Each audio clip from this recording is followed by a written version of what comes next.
서울 지하철 2호선 신림역 4번 출구로 나와 아파트가 밀집된 지역에 도착했습니다. 지역 곳곳에는 노후된 단지가 눈에 띄게 많아 서울 다른 지역과는 분위기가 사뭇 달랐는데요. 이처럼 비교적 개발이 이뤄지지 않은 관악구가 어떤 호재와 개발로 탈바꿈 할지 기대감이 커졌습니다. 서울시 관악구는 도심에 비해 교통이 불편하고 주거 환경이 열악한 곳으로 꼽히죠. 서울대학교가 위치한 지역이라는 인식이 강하고 뚜렷한 장점이 없다고 합니다. 하지만 최근 다양한 교통 개발 호재가 예고되면서 서울의 다크호스로 떠오를 가능성이 높아졌다고 하는데요. 공인중개사무소를 찾아 관악구 분위기를 물었습니다.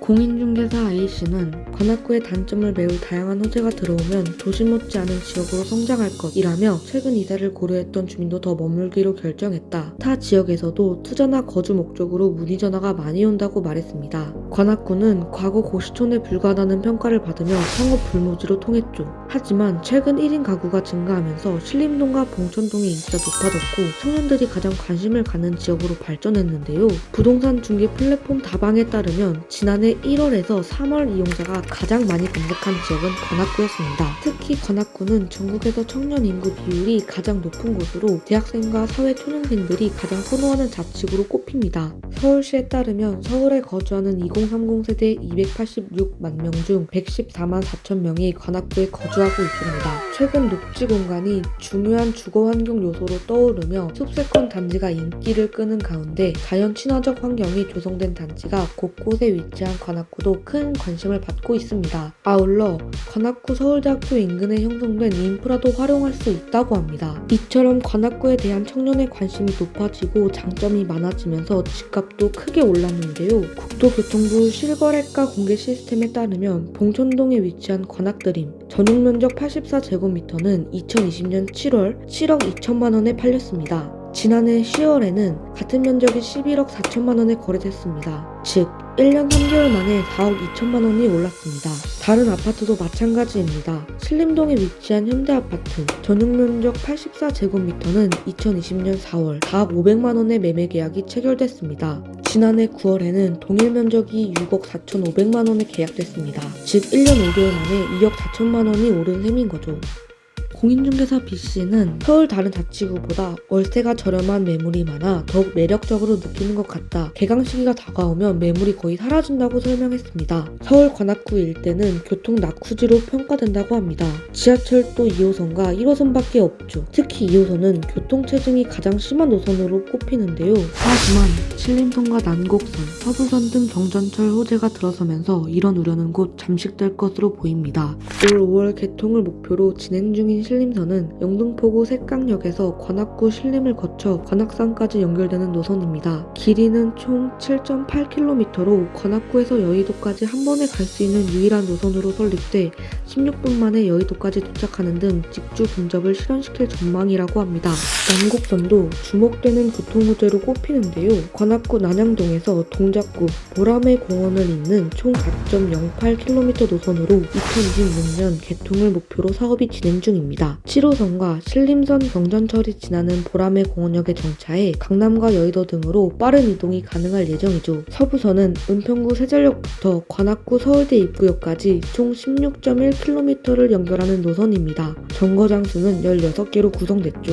완공되면 신촌과 여의도까지 한 번에 연결되며 1호선, 2호선, 6호선, 7호선, 9호선 환승이 가능해진다고 합니다. 개통 예정 시기는 2028년입니다. 인근 공인중개사 C씨에 따르면 청년을 위해 진행하는 다양한 프로젝트도 호재로 꼽힌다고 합니다. 일자리가 확보되면 유동인구가 늘어나고 지역 경제가 활성화되기 때문인데요. 관악구 일대는 벤처기업의 집적을 유도하거나 지역 인프라를 활용해 협업형 벤처지구를 조성하는 벤처기업 육성 촉진지구로 지정됐습니다. 관악구는 서울대를 중심으로 벤처기업 입주 환경을 개선하고 청년들의 일자리를 창출하기 위해 노력할 계획인데요. 아울러 관악구 청년 일자리 지원 시행 계획을 수립하는 등 관악 S밸리를 조성해 올해 1만 명이 넘는 일자리를 확보할 예정이라고 합니다.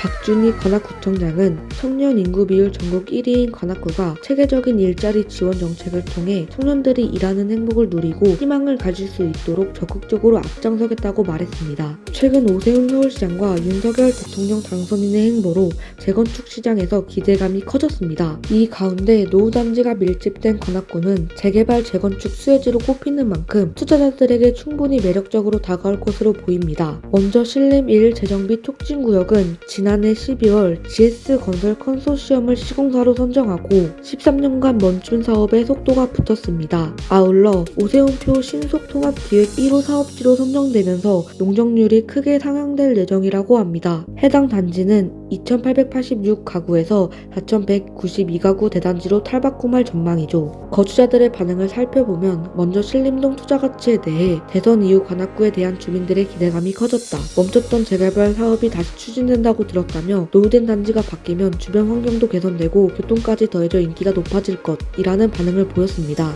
봉천 13구역도 13년 동안 정체된 재개발 사업이 본격 추진된다고 합니다. 봉천 13구역은 2009년 정비구역 지정 이후 주민 간 갈등과 추진위원회에 대한 주민 불신, 낮은 사업성 등으로 사업이 지체됐습니다. 하지만 올 2월 한국토지주택공사가 공공재개발 사업 시행자로 결정되면서 최고 27층 단지로 거듭날 예정인데요. 이 외에도 관악구 곳곳에서 막혔던 재개발 사업이 기지개를 켤 전망이죠.